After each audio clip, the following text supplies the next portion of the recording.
You're 40 feet long and you feel safe. Warm water, sunlight coming down in blades through the blue. You've done this migration 100 times, hugging the coast, close enough to the surface to breathe, far enough out to feel like nothing in this ocean is bigger than you. Then the light goes. Something rises from underneath, fast, faster than anything that size should move. You turn to run and you don't even finish the turn. The bite comes from below and it comes from both sides at once, top and bottom. Teeth as long as your own flipper, punching through blubber, through muscle, scraping bone, and then closing. Not a slash, a grip. Something is holding you in its mouth the way you'd hold a fish. And here's the part your body can't understand. This isn't a shark. Sharks don't bite like this. Nothing is supposed to bite like this, because it isn't a shark. Pull the camera back and let's put a place and a time on it. Welcome to the coast of what's now Peru, about 9 to 10 million years ago. The Miocene, a warm, shallow, ridiculously crowded sea, thick with whales and seals and the biggest sharks the planet has ever grown. And the thing that just folded a 40-foot whale into its jaws? It's a whale too. Let that sit for a second. The most terrifying hunter in this water isn't the shark, it's a sperm whale, a cousin of the gentle giants swimming around today. So here's the question this whole thing turns on. Everybody knows the apex predator of the ancient ocean. Everybody knows Megalodon. So how is there an animal that lived in the same water, ate the same food, and grew teeth bigger than Megalodons? And almost nobody has ever heard its name. And the answer isn't, it was just really big. I wish it were that clean. It's a stack of features, one piling on top of the next, until you get something the ocean had never assembled before. The most famous monster in that ocean wasn't the most dangerous one. So let's talk about what a sperm whale actually is, because your mental picture is working against you. You're picturing the sperm whale you know, the big, blunt, gentle one.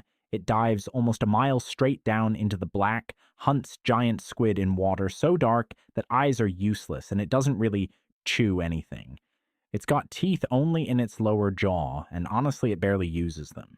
It feeds by suction, opens its mouth, and basically inhales squid, like a slurp of thick soup, a calm, deep, quiet animal. The upper jaw, toothless. Now take that animal and flip it completely inside out.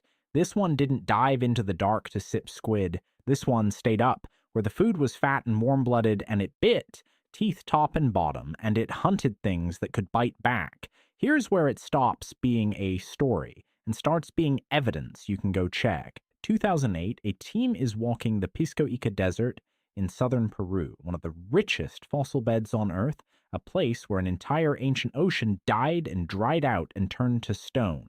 And weathering out of the sand is a skull. Not a skull you can pick up. A skull about 3 meters long, 10 feet. The head alone is the length of a car. They named it after Herman Melville, the man who wrote Moby Dick. And after Leviathan, the sea monster from the Bible. They looked at this thing and reached for the biggest monster names humans have. That's the instinct it triggers. Now do the math on the rest of the body. From a skull that size, the estimates put the whole animal somewhere between 13.5 and 17.5 meters long. Call it 45 to nearly 60 feet, 50 tons, maybe more. Stop and hold that against the shark. That is Megalodon's size class. This isn't a scaled-down whale sneaking around the giants. This is an animal built at the exact same scale as the most famous predator that ever lived, parked in the exact same water. And this is the part that should genuinely bother you. It wasn't a bigger version of the squid slurper. Every piece of that 3-meter skull, the jaw, the sockets, the anchor points for muscle, was rebuilt for one job, grabbing large prey and taking it apart. 2 apex predators, 1 coastline, 1 menu, and for a long time, we crowned the wrong one. So let's take this animal apart piece by piece, and we start with the mouth, because the mouth is where the whole legend lives. The technical word is the dentition, just the arrangement and the size of the teeth. And I know, teeth sound like the boring place to begin. Every big scary animal has big scary teeth. You've seen the megalodon tooth in the gift shop, the one the size of your hand. Fine. Throw that out. This is a different category of object. Leviathan's teeth ran up to about 36 centimeters long, that's 14 inches, and roughly 12 centimeters across at the base, as thick around as a soda can. These are, as far as we know, the largest teeth ever used for biting by any animal that has ever lived. Not the biggest tooth on record. Elephant tusks are bigger, but a tusk is for showing off and shoving. These were for killing. The biggest killing teeth the planet has ever produced. Now do the comparison you're already reaching for. A big megalodon tooth is around 18 centimeters. Serrated, gorgeous, terrifying, and about half the length of this whale's. The shark you think of as the ultimate predator was swimming around with teeth half the size of the whale nobody talks about, and here's the detail that should raise the hair on your neck. On the shark, teeth are disposable. They fall out constantly. A new one rotates up, thousands over a lifetime. Leviathan's teeth were rooted, anchored deep into the jaw, top and bottom, built to stay. This animal wasn't shedding blades, it was carrying a permanent set. Picture holding one, you'd lay it along your forearm, and the point runs past your wrist and out over your fingers. That's a single tooth. Now fill a 3-meter jaw with them. A row of these, top and bottom, lining up to interlock when the mouth closes. That's not a mouth for slurping soft squid in the dark. That's a mouth for grabbing something huge and never letting go. The shark got the fame and the gift shop tooth. The whale had the bigger blade the whole time. The most famous monster in that ocean wasn't the most dangerous one, but a tooth is just a decoration if you can't use it. Plenty of animals have scary mouths and spend their whole lives eating things that don't fight back. So the real question isn't how big the teeth were, it's what those teeth were for. The concept here is macroraptorial feeding. Say it slow. Macro, big, raptorial, seizing. Big game seizing. And it means exactly what it sounds like. This animal didn't filter, didn't sip, didn't inhale. It grabbed large living prey and it bit pieces out of it. To feel how strange that is, go back to the cousin. The modern sperm whale is the deepest diving mammal on Earth. It drops 1,000 meters, sometimes 2,000, into total darkness, and it feeds on squid, soft, boneless, sucked down whole. It's an extreme athlete of the quiet deep. The entire animal is a specialist in going down and being gentle. Leviathan pointed all of that machinery the other way. It didn't go deep. It stayed in the sunlit water near the coast, where the real calories were. And the real calories weren't squid, they were other whales. Picture what it was actually hunting. Small and medium baleen whales, 7 to 10 meters long. Animals the length of a school bus, several tons each, warm-blooded and packed with fat. That's the target. Not prey you swallow. Prey you have to overpower and hold and take apart while it's thrashing for its life. That's what those 36-centimeter teeth were built to do. Not pierce a squid. Sink into the flank of another whale, lock and let the sheer mass of a 50-ton body do the tearing. It ate animals most predators would flee from. It ate animals its own kind of big. Same family as the gentle deep diver. Same forehead full of oil, same lineage, and a completely inverted job description. One evolved to be the quietest hunter in the black. The other evolved to be the loudest, closest, most violent thing in the shallows. And when the most dangerous predator on that coast is a sperm whale, you start to understand the problem. The most famous monster in that ocean wasn't the most dangerous one. So the teeth grab.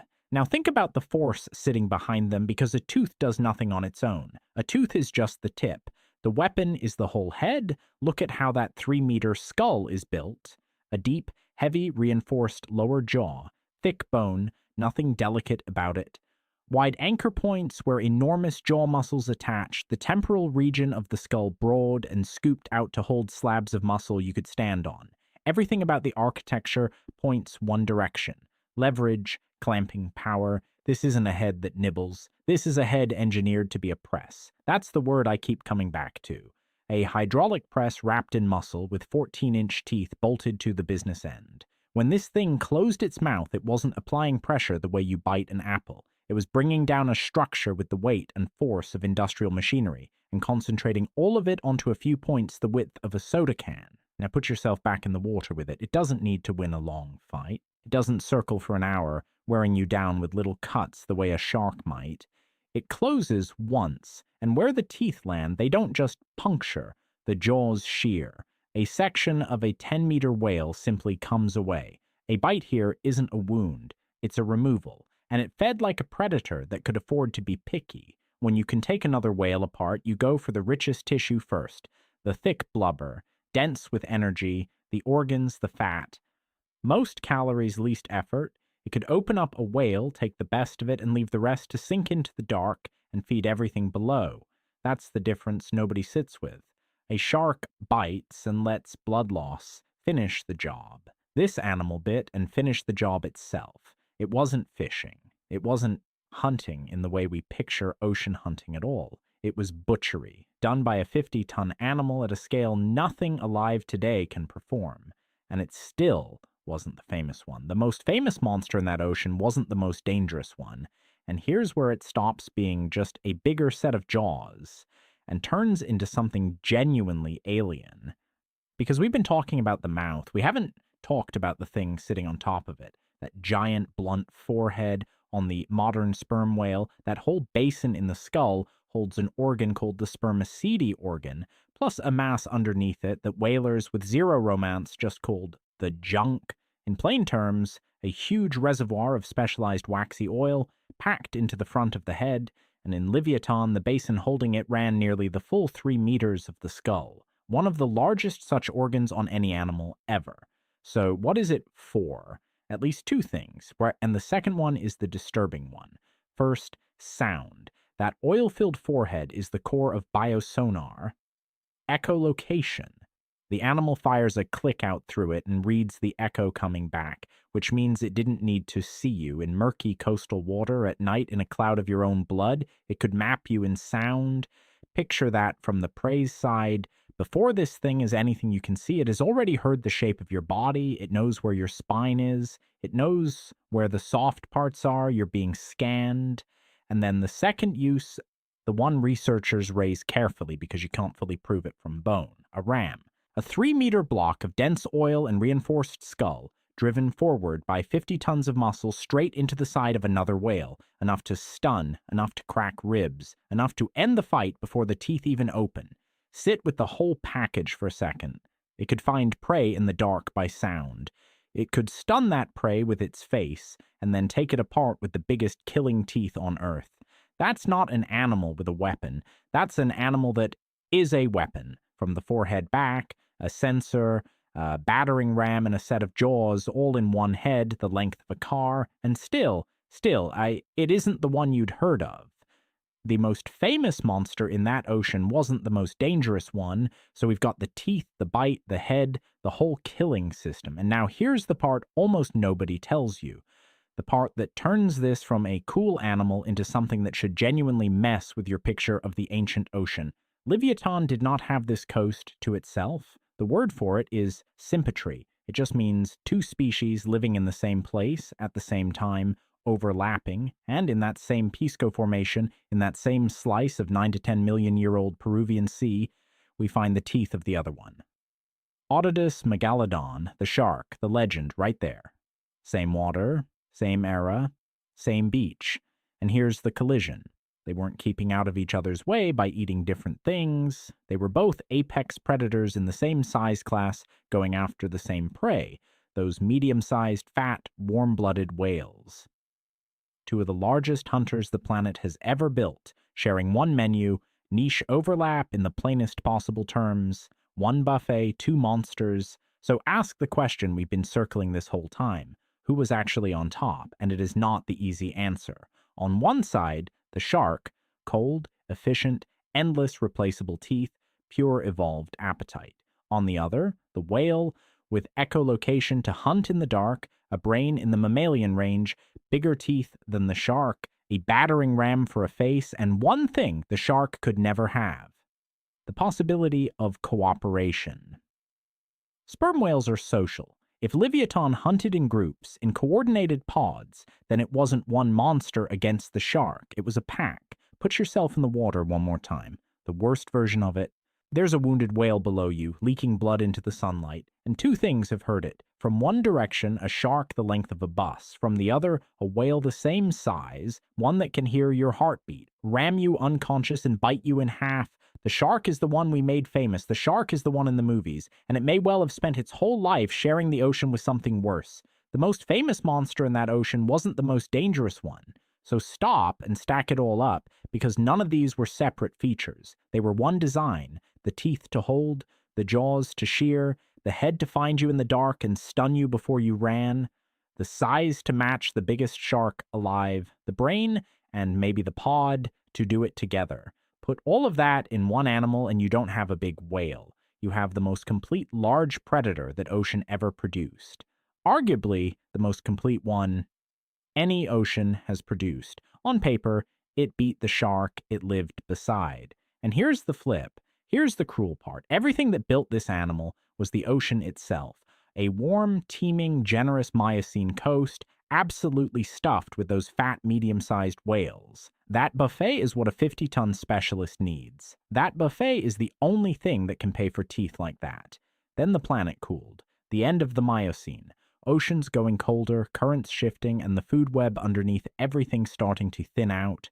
Ecologists call it trophic collapse. Knock out the prey in the middle, and the giants at the top have nothing left to eat. And the more enormous and specialized you are, the faster you starve. The perfect design becomes the fatal one. The apex predator became the animal with the most to lose. The whale went down, and the shark, the famous one, went down in the very same window. The ocean built its two greatest monsters. Then it stopped feeding them. We gave it a giant's name. Herman Melville, who wrote The Whale That Turns on the Men Hunting It and Wins. Leviathan, the sea monster nothing on earth can stand against. We looked at those jaws and reached for the biggest names we have for things that cannot be beaten. And then the animal lost. Not to a rival, not to the shark. It lost to a cooling sea and an empty plate. The whole line of them, the giant biting sperm whales, the ones with 14-inch teeth in both jaws, every last one is gone. That branch of the family ends in the desert in Peru, in a skull weathering out of the sand, but the family didn't end,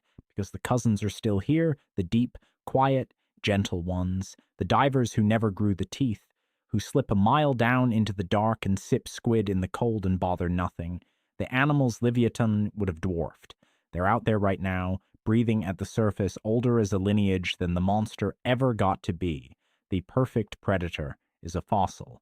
The harmless one inherited the ocean. Being the most dangerous thing in the water was never the same as surviving it.